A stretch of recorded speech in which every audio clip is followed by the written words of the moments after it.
What is ACE? ACE is the vitamin for your soul. A is for awareness. What did you have in mind with awareness? Awareness for me was awareness of the truth, of the true principles. So basically, in Sanskrit, they say Jagat Mithya, Brahm Satya, which is like a line that says the world is an illusion. A lot of things are illusory in this world, it's transient.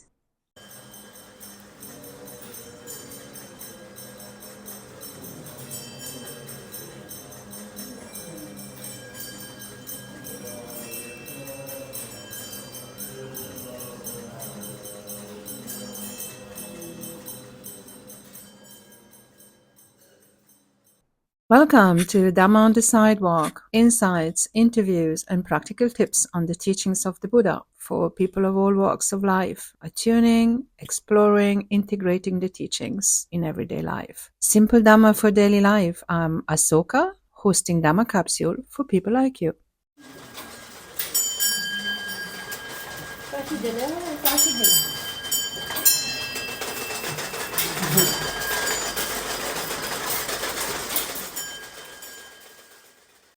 Second conversation with Dr. Arora of Golden Awareness, based in Bangkok, an Ayurvedic doctor. This time, the conversation is entirely focused on A.C.E, the three principles that guide her practice. Vitamins for the soul, as she calls them. And it brings me back to the principles of ethics in Buddhism, whether these are more formulated as precepts, ethical conduct for the self and for others, towards others, and towards not just others in terms of other human beings, but the world around, the reality around, non-harming, not lying, not taking what is not given, maintaining a mindful sexual behavior, not indulging in what dulls the mind, substances of any type. Beyond these precepts and way of life, there is this human awareness and compassion about other beings also looking for happiness. And as a matter of simplifying the Buddhist concepts of interdependence and interconnectedness, emptiness, and serving others and selflessness, I would really say more quintessence of the Buddhist teaching, if it is possible to actually reach to something like that, is the interconnectedness. And within that interconnectedness, there is a concept of emptiness. Everything is an illusion. Nothing has a sense of self to grasp on. And because of that, there is a sense that other beings also look for what we're looking for. In other words, well-being is a goal that everyone eventually has in a way or another. It might be expressed in very different ways. And the fact that other beings are also looking for well-being just puts us on an equity platform, and therefore we can develop compassion for others, not never assuming that we understand fully that everyone is trying to reach out to some form of well-being that are more suitable for them. And from there, especially when we are in service and caring services in particular, it is an utmost way of functioning and delivering those services. And it's a core principle, the divine qualities to develop, to function in society, to function in communal living, to function for ourselves and to function with others. So these are the principles of loving kindness, empathetic joy, compassion, and equanimity. And they are not linear, they rather are circular. So it's not that once we have one, we can have the other one, although it is also, it's circular and linear at the same time. They are mutually supporting each other, and sometimes we have a little more of one and a little bit less of the other, so we can develop that, and etc., etc. And the conversation with Dr. Arora brings up some of these qualities. She comes more from an Hinduist perspective, so some of the terminology she might use are different. But at the end of the conversation with her, I really had the sense that we had touched base on some of them, because there's a sense of equanimity, serving others, and having a sense of sort of a sense of achievement in a way, without this reward. But it's not a reward for the self, it's just a reward that something good has been done for a human being, something good has been done in helping the other person restore balance in their holistic understanding of how the mind and body function, especially because she is into Ayurveda. And also it shows how, between brackets, medical, so naturopathy and medical product and medical services can be deeply rooted in those ethical principles.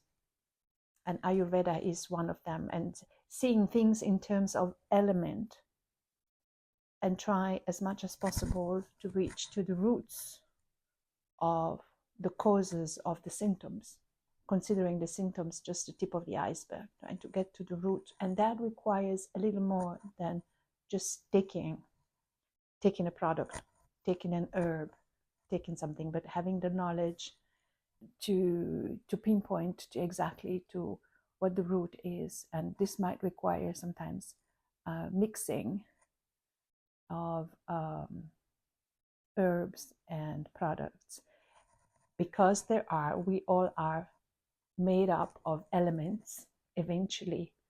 And in Ayurveda, it is considered that these are fire, water, and air. And these, as she develops in the conversation, we talk about the three gunas, where the constitution of the body is more rajasic, more fiery, more dull, or more hot, steamy, watery, or rather more into movement and air. So these are very important principles we tend to forget, because as we touch base about that in the conversation, everything is very easily available these days on their fingertips. And there's so much out there finding out about the benefits of this and that and superfoods and things like that. And sometimes she reminds us as well how it is important to do have some guidance, some standards, and some protocols to actually not falling into abuse of these, because it can be at the detriment of our own health to take too much of something. So there's a fine line of knowing ourselves and relying and trusting on the services of others. So let's listen to her. Quite inspiring. Thank you for being with us.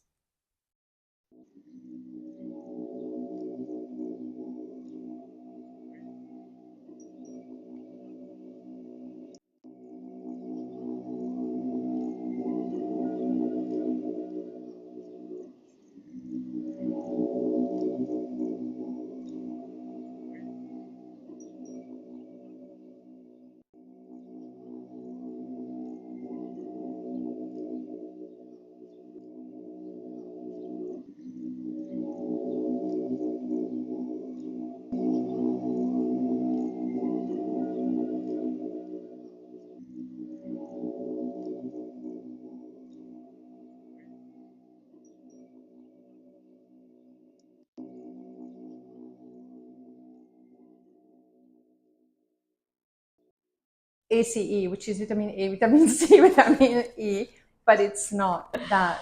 What is ACE? ACE is the vitamin for your soul. A is for awareness. What did you have in mind with awareness? Awareness for me was awareness of the truth, of the true principles. So basically in Sanskrit they say Jagat Mithya Abhram Satya, which is like a line that says the world is an illusion. A lot of things are illusory in this world. It's transient. C is for compassion and E is for enthusiasm. And these are the three qualities or attributes that I distilled from the Vata, Pitta, and Kapha concept in Ayurveda. Because these are like the three universal, energies that are governing everything. And at the very distilled end of it, when you distill out, from the Vata, you get the enthusiasm. So any activity in life, with the mindset, if you have the energy, enthusiasm to do it, you elevate your human experience. So how did you come up with it? At which point did you come up with it in the process of your work? It was a very interesting question. It was during my vacation that this concept, when your mind is so relaxed, I remember we were in London on a train ride, and my whole family, my children were small that time, and they were playing cards.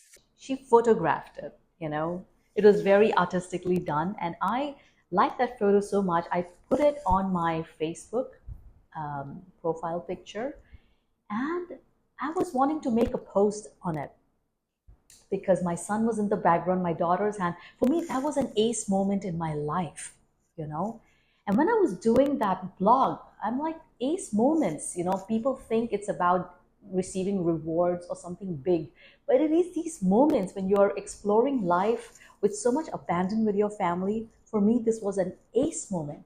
And then I realized ACE is also the vitamins ACE, which I was, promoting in my nutrition. But when I saw those letters, the whole thing just kind of, jumped out at me, that A is for awareness, and C is for compassion, and E is for enthusiasm. So let's elaborate on that. Yes. So awareness, because you also have, your clinic is called Golden Awareness. Correct. Your brand is Golden Awareness. So there's awareness. So let's chunk them down. Awareness of our holistic integrity as a mind and body, or what? What did you have in mind with awareness? Awareness for me was awareness of the truth, of the true principles. So basically in Sanskrit they say Jagat Mithya Abhram Satya, which is like a line that says the world is an illusion. A lot of things are illusory in this world. It's transient, it's temporary, and it was also coming from the Buddhist teachings, from my Buddhist guru as well. We were so much exposed to this concept that the whole world was actually like an illusion. Your body was an illusion, because anything that gets destroyed by time is illusory, right? It's temporary. And what awareness I was referring to was the right awareness of who we are, or what this world is, or what is the purpose, what is the higher purpose of human life, what actually sustains your health at the end of the day. For me, that is right awareness. So compassion woven within your services. How did you see that? So first of all, compassion towards yourself. Growing up, sometimes I felt I was being a bit dominant, fire dominant, metabolic type. One is prone to being very task and goal oriented. And the self-love and the self-compassion gets eroded. You're always beating up yourself, and you don't, when you don't achieve something that you have in mind, or you fall short of your expectations in any way. So I think it all begins with compassion towards yourself. Oh, it's okay, never mind, we can do better. And also compassion also doesn't mean just being kind and nurturing, all right? Compassion also means caring for somebody, okay, caring for any entity genuinely. Selflessness. Yes, selflessly, a bit very genuinely. If something is good for that person, or you feel that something can benefit, you will, make yourself available to help in that capacity. Yeah. And if something is not good for a person, and you will not, compassion also comes in two ways. Sometimes you will also have to be a little bit strict with the patient or with your child, because you know that this action will not lead to a good consequence. So yeah, so basically compassion is really caring for the well-being of everybody, including yourself. So A.C.E. now, energy, enthusiasm. Enthusiasm. It's a prana shakti. It's the will to live. It's actually it's a basic energy that we need to draw on. I feel when we do any activity in life, and if you're not doing it with gusto, whether you're cooking a meal even, or running a country, I mean, if you don't have enthusiasm, it will not yield that kind of result, or even be rewarding as an experience for you. If you're dreading yourself going to work and there is no sense of joy in that, and I think the whole purpose of living is kind of incomplete, because joy, enthusiasm is another word for joy. It's another word for, Purpose. Purpose, correct. So now let's go back to Ayurveda and A.C.E. and the golden awareness. Mm-hmm. I'm interested now into the correlation between the A.C.E. and the Vata Pitta Kapha. Okay. Because that really is, I think, these are the three pillars also, not just of Ayurveda, but as well as the qualities of prana, the qualities, I mean, there's a lot in Ayurveda and in the Vedas. Vata, Pitta, Kapha. Vata, Yes. Pitta, Kapha. So I'd like you to now go one by one, correlating them. Okay. So basically, as you say, these are the three foundation quantum pillars based on which the earth is functioning. So again, Vata is referring not to air element, it's actually the energy of movement, which rotates everything, which moves things on this planet, literally. The earth is rotating, revolving, the sun, the moon, all heavenly bodies have a Vata principle operational in them. And it's very scientific. It does not change its direction or speed at will. It is very set and systematic, this whole energetic principle of movement called Vata. Now, inside the human body, now naturally when things move, they are manifestations. So air is a manifestation of the Vata principle, right? So in the human body, when we are harnessing this principle, okay, we ensure we have good circulatory health, our blood circulation. The first thing that Vata activates through is through your breath, because that is the first thing you need to survive on this planet, right?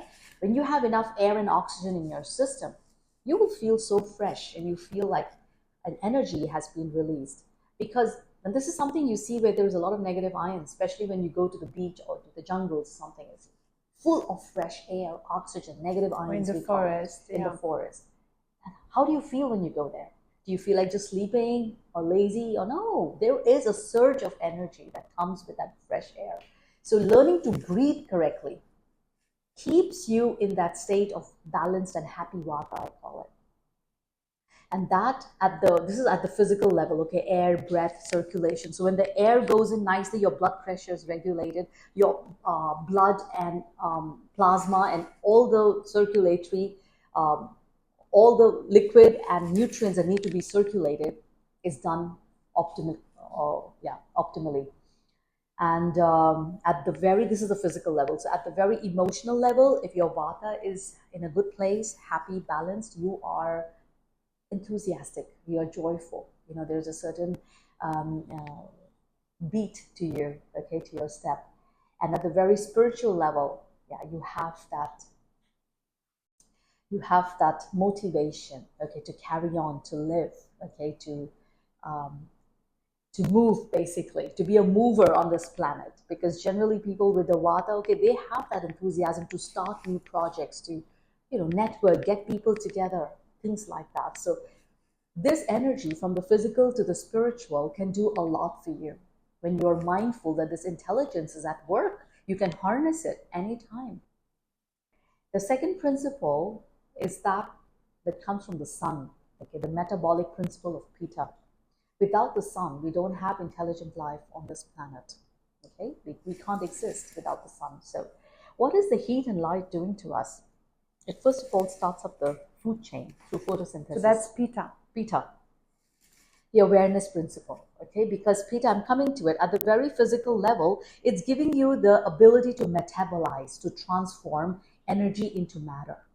Energy of the sun gets transformed into matter. How? Through photosynthesis, right? The food chain begins. We have the crops. Now, when we eat the crops, again, the Pitta principle in your gut is needed to break down all of that into nutrients, and into energy. Correct? So matter has to be transformed back into energy, calories for you to exist. And that Pitta is taking care of it. Pitta also rules what is entering the mental gut. Okay, so whatever experiences, the sun is actually shedding light on this world, and you get knowledge thanks to that light. So that's why the sun is revered as the god of knowledge in the Vedic science. Because of the light, we get knowledge. And because of that knowledge, we can churn it in our head and it gets translated into wisdom or viveka, right? There's buddhi, chitta. Discernment. Discernment, correct. Your life experiences make you wise. So the wisdom principle is what I call the awareness principle, which is the finest distilled principle of the Pitta.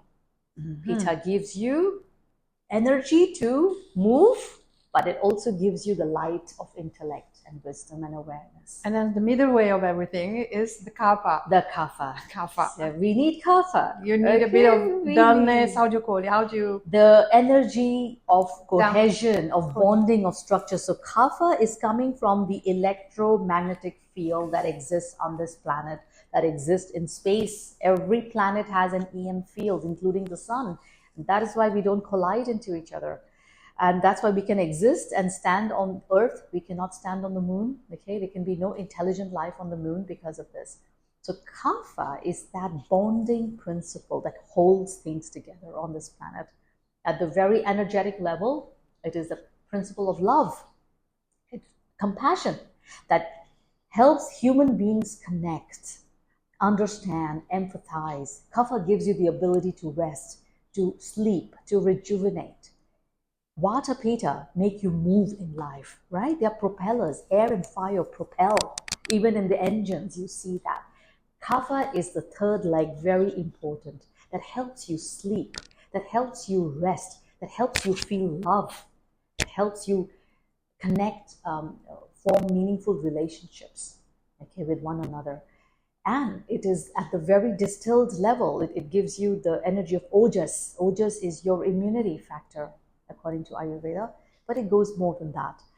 Ojas is basically the finest end product of metabolism. It's like you could say like dewdrops, okay, that form on the flowers and petals and give it that brightness and that luster and that light. Ojas is something like that. Your cells are secreting it all the time, and kapha is needed for that. So in Ayurveda, the end product of kapha is ojas, of Pitta is tejas, which is light or awareness, and of Vata is prana or enthusiasm. So this is how I kind of, extracted the A.C.E. from this study and analogy of. So this reminds me of some of the there's the qualities of prana. There's rajasic, tamasic, and sattvic. Sattvic. So rajasic corresponds a bit to this Pitta. It's fiery, no? Yes, sir. And then tamasic is more like pacing, calming, soothing. And the sattvic is also where the word bodhisattva and sattva means equanimous. I can explain this a little simply. But if you can elaborate on these three as well and how they relate to the dosha, that would be nice. So now if the doshas, Vata, Pitta, Kapha are like the quantum blocks, okay?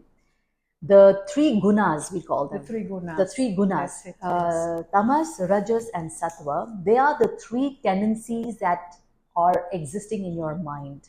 Okay, so your mind either has a tendency to go upward, okay, and intuit higher thoughts or desire knowledge. So basically, as the Buddha says, at the root cause of our suffering and life on this planet is desire, right? So these are the three gunas that will color your desires and determine which direction your life will take. And they rule more in the mental realm.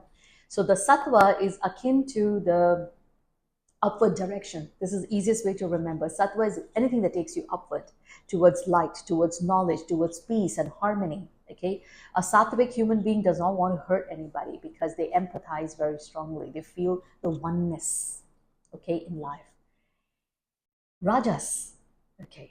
Rajas is the quality of the mind, the guna of the mind that makes you go around in circles, okay, because it is fueled by passion, by ego, by fulfillment of personal desires over the greater common good.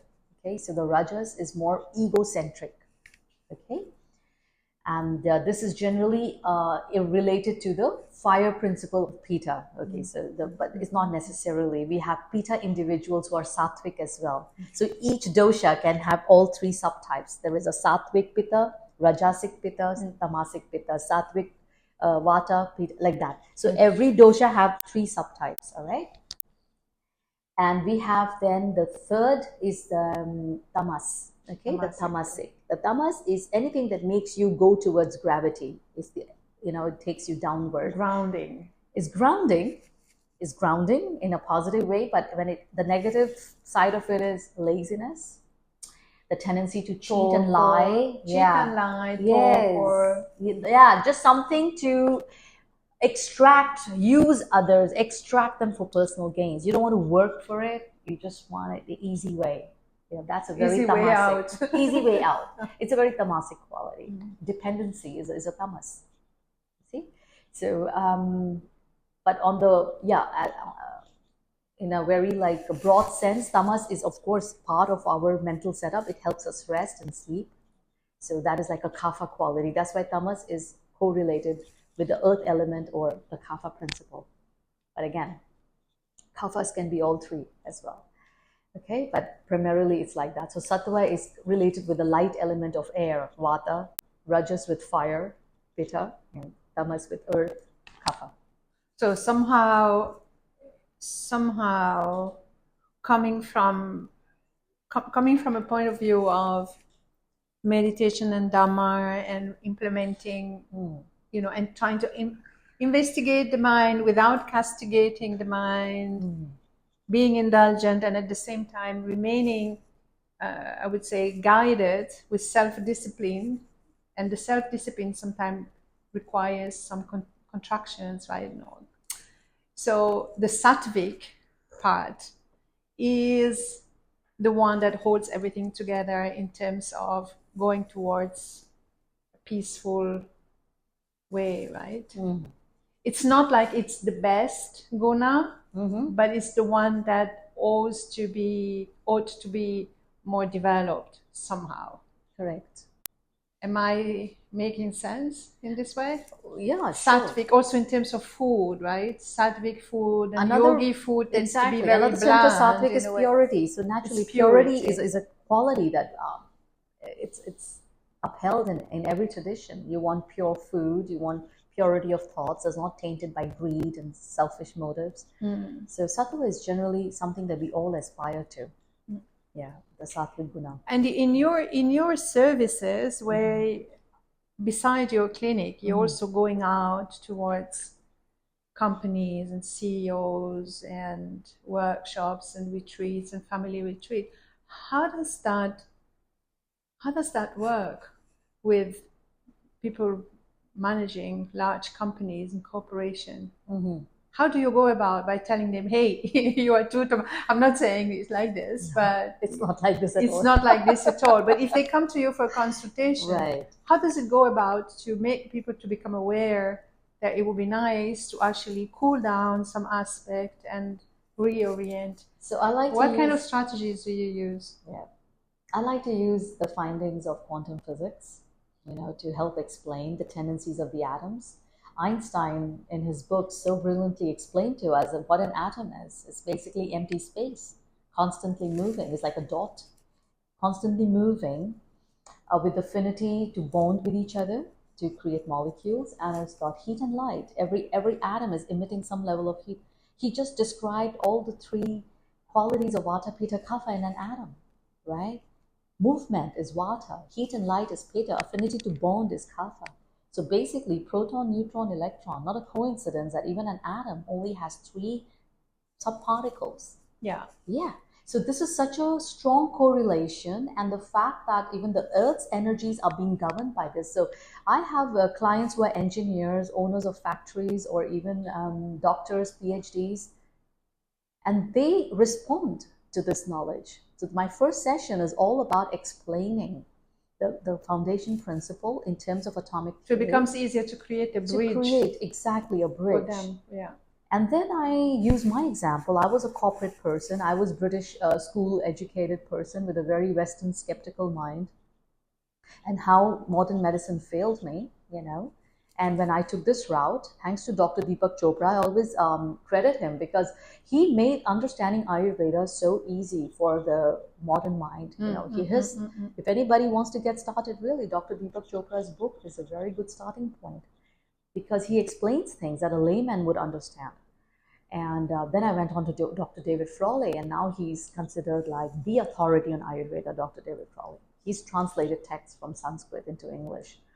And I'm a huge fan and also a scholar. I've done all his courses, most of it, and from his academy. And so basically that is it. And my own example. So in Vedic, in my counseling technique, I share my stories too. I mean, it's like, we inspire each other. There's so much to learn. Everyone who walks in also teaches me a lot. You see each other, right? In each other, a part of your life is reflected in the other person.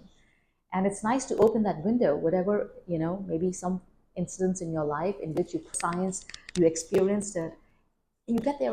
And then, did you have nice feedback stories from them, from these stories? Fantastic.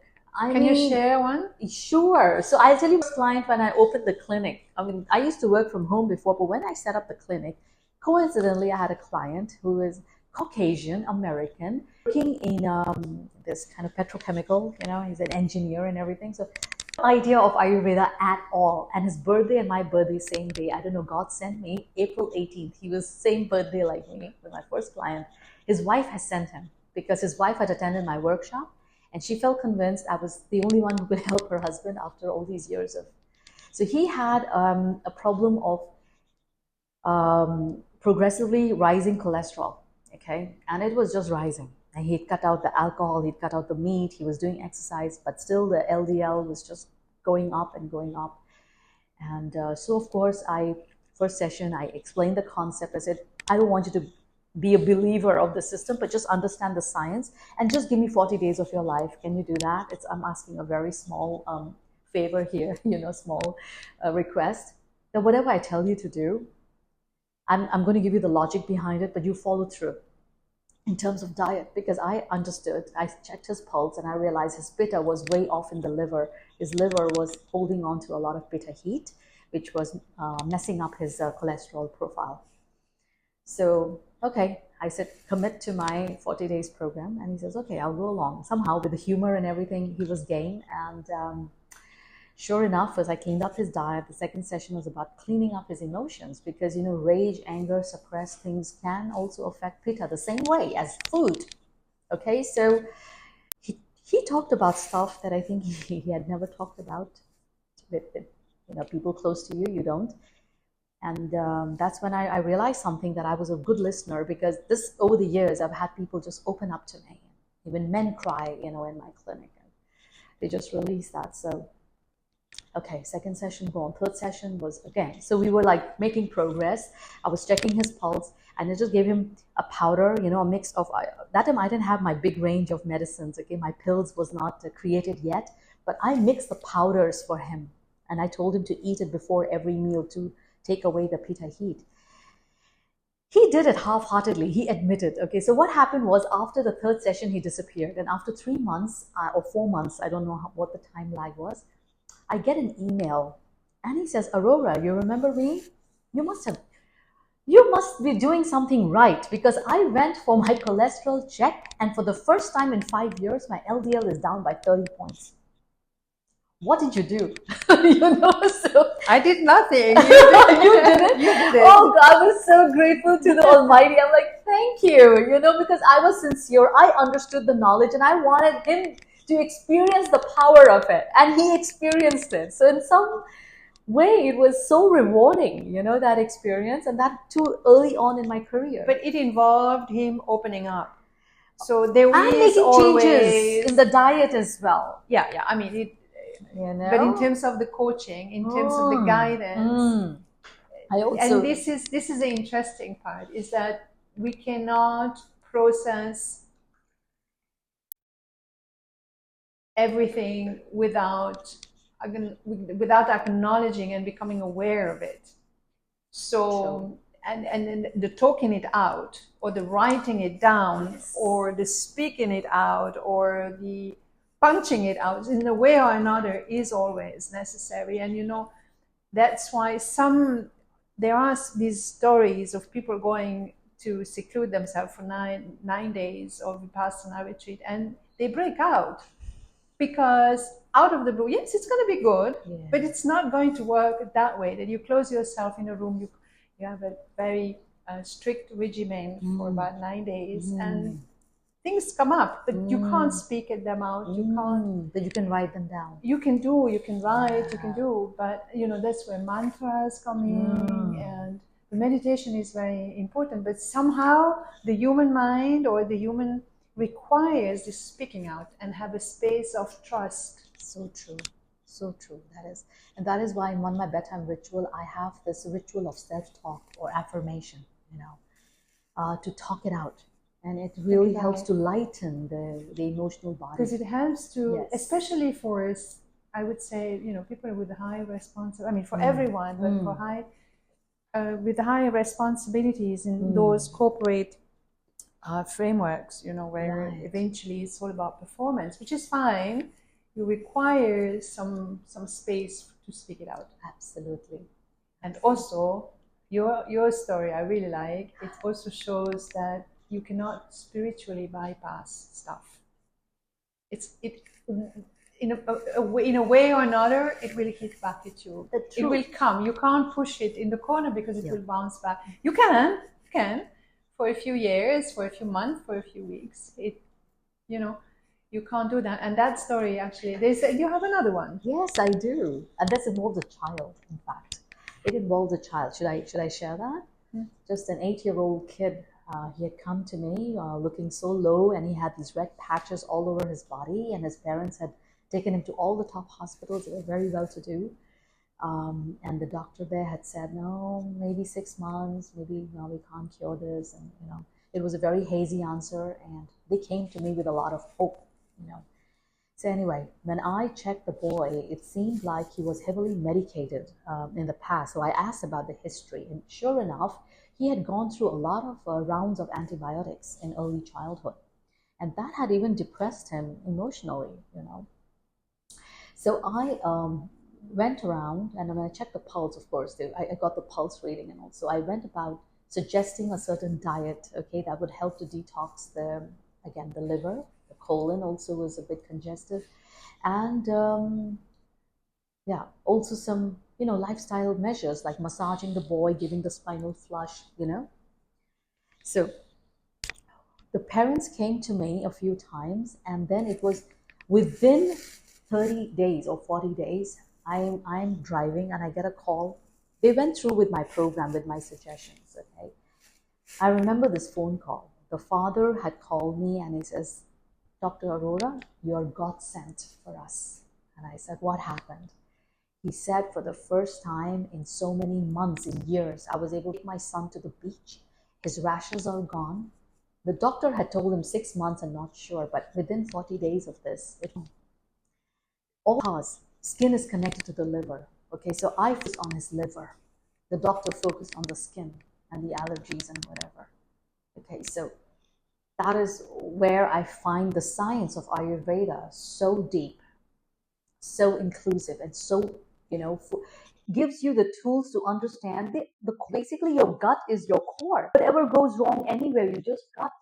And also on the mental gut, of course. But in the child, it was his physical gut that was, that was off. And I remember during one of the sessions, because he was talking so less, I started talking, and I have a sense of humor, so I made him laugh, copying, mimicking, and he started laughing. And while laughing, I said, "Hey, why you don't talk so much at home?" And he says, "You know what? This guy stared at me in school." I said, "Really? Who was staring at you?" And the parents never heard this before. They had taken him to behavior therapists. He never opened up. There was something that happened in school, and it was during my session that he opened up with humor.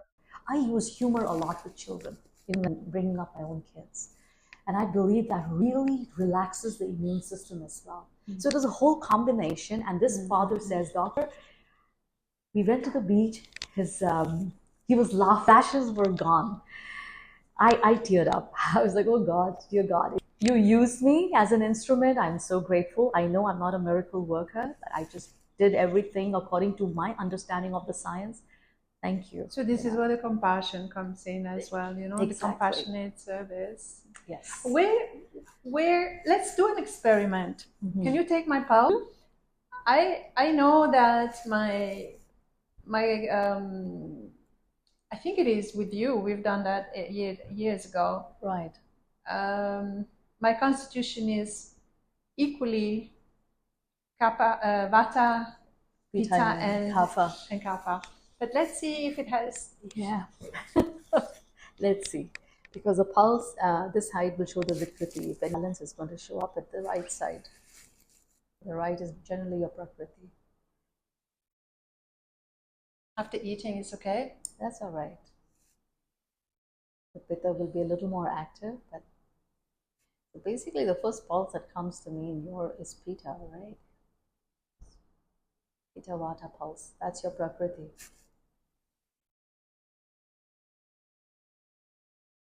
So what's happening is she's taking my pulse. This is why we are so quiet. So can I share what I'm picking up? Yes. Okay, so there seems to be some circulation blockage, okay, in your body. Seems a bit some muscular block or structure, something. It's not flowing. There could be aches and pains somewhere. There is, definitely. Yes, so it's coming out here. Let me see the left side. Left will show me the state of your gut. So basically, I would still consider myself an amateur when compared to experts like Vasantla, Dr. Vasantla, who can even tell such details about your inner body. And I think that's a gift that he got from his guru. It's an inner vision.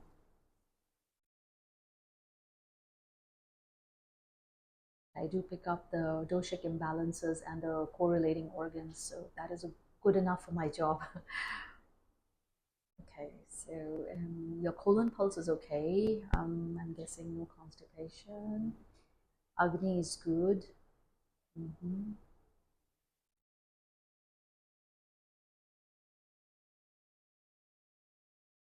It could be a little bit inflammation somewhere, I'm not sure. It's a bit of an inflammatory condition. Okay, that's it for now. It's good, no? Yeah, it's not too bad. No. Yeah, I used to have a lot of Vata because of I actually found out through Chinetsan. Mm-hmm. It took me a while to actually find out it's Chinetsan, but what it was actually, I thought it was something else. I had a lot of Vata coming back from Bhutan. I see. And had even Ayurvedic treatments in Kerala, and then it became really very bad that I went in Chandigarh, I went for an ECG because I couldn't breathe, I was agitated, and ECG was plain normal, there's nothing, and I kept having this contraction. And I said, I hope it's not a hernia. Still, I feel there is some tendon. Too much Vata. Yeah. And eventually I found this lady whom I know. I eventually tracked her down in Himachal Pradesh and said, I really need, she said, I have no time for Chinetsang massage. She teaches at the Sunshine School in Chiang Mai when she's in Thailand. Okay. She lives in Dharamsala, German.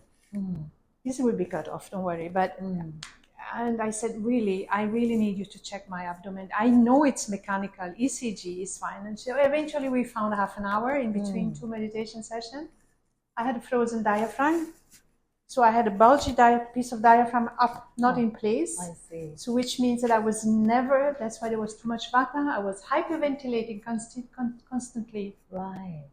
And now it's good. everything is fine. She adjusted with the massage. Yeah? She had, you know, Chinese-san massage, right? Yeah. So the Chinese-san, I adjusted that. So the experiment is completed. So it's interesting actually to hear these stories. However, I'm always been wondering, where is Ayurveda going in terms of self-medication? Because it's very easy these days at the fingertips to actually go on Google and Google or whatever it is, and find, you know, I'm having this, so I'm taking turmeric, and I'm taking this, and I'm taking that. But what about the guidance on how to use these things, and what are the self-guard possibilities for Ayurveda? Where is it going?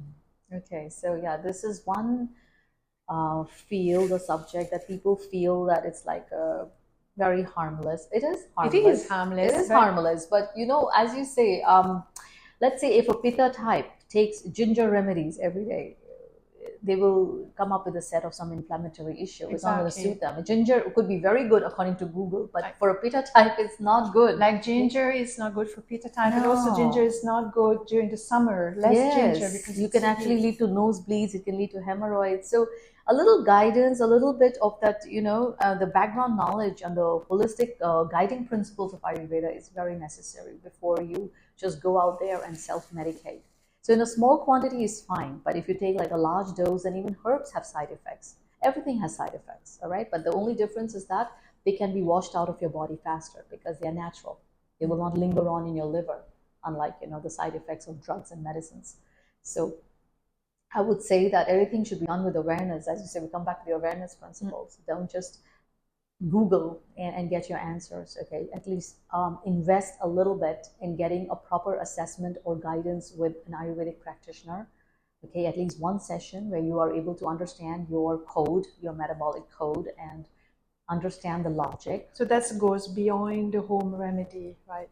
Absolutely, it goes beyond home remedies. Yes, and that's what my book also says, that this is much more than it. Actually scientific knowledge here. Yeah, that needs to be applied with awareness. And in case of someone having to go through allopathic treatment, because Ayurvedic treats, and we know that, I mean, in India, there are natural hospitals almost in every corners. So people can choose or alternate, choose or blend or, you know, mix up.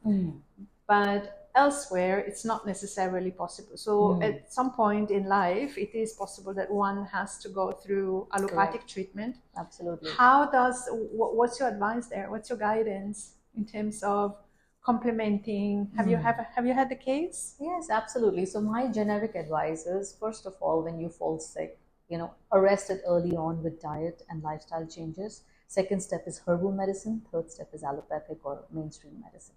So it comes in stages, and this is what I've practiced in dealing with a common flu, constipation, diarrhea, skin, whatever conditions that come in day-to-day life. And then return to natural therapy. And return to natural, because it's, again, I just sent the broadcast yesterday that every time your body is giving a feedback about a doshic imbalance. So if you're constipated for 2-3 days in a row and it's happening every month, your vata is asking for attention. So I would adjust my diet to bring down the vata a little bit into a happy place. And the migraines, the headaches, the constipation, they disappear all at once, you know. So, and then there is no need for popping a paracetamol or, you know, for the headache. You cure the vata with the right herbs, the right diet measures, the right lifestyle measures. And this is what I've been practicing all my life. So touch wood, with all these measures, I mean, the way I'm living, as I said, my whole life, I mean, I'm putting this to the test like a scientist myself. So it's been like 20 years. I only went to the hospital to give birth. Since then, I've not been to a hospital, touch wood, except to get an annual checkup or something. There has been no need. My family has not been to a hospital, except to the dentist. So I see it work like a charm. Yeah. So before we conclude, is there anything that we haven't touched? That's usually my way of closing it. Anything that we haven't mentioned, that I haven't asked, or that you feel like it's been left out, and that you would like to mention. I think we've covered these two podcasts. I think we've covered everything. Almost, yeah. A.C.E. A.C.E. Yeah. Awareness, compassion, energy, yes. kapha, vata, pitta. I mean, not in that order. Not in that order. Vata, pitta, kapha. The three gunas, tamasic. Don't trust tamasic people. Tamasic, rajasic, and sattvic. Correct. What I would like to say, and on an ending note, is that right now the world is getting more and more into mental health issues a lot. The generation that's coming. Awareness, yeah. Yes. Because they are actually living in a world that already the world is an illusion, but they have an illusion within an illusion thanks to social media and virtual reality. Well said, yeah. Right? So for me, it's just that last message out, is to really be mindful.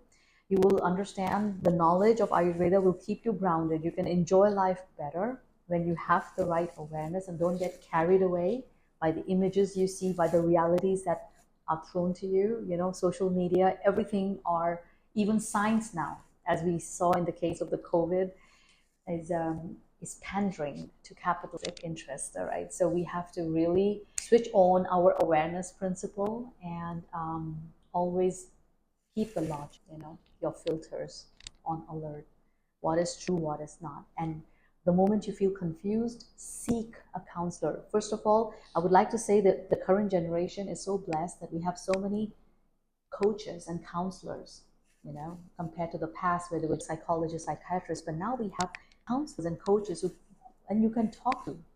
You can choose someone who is a good fit and talk and get the right knowledge. So that is also a plus. So live with that awareness. Yeah. To be able to distinguish. And you're doing session online, right? If anyone wants to contact you, can you remind us of your website? Sure. It's goldanawareness.com. And based in Bangkok. So time zone for those who are not based in Bangkok. Yes. But yeah, so thank you so much, really. Thank you. 2 episodes, and we'll maybe have another one at some point. Sure. Thank you so much for your availability. Great. Thank you for taking the time.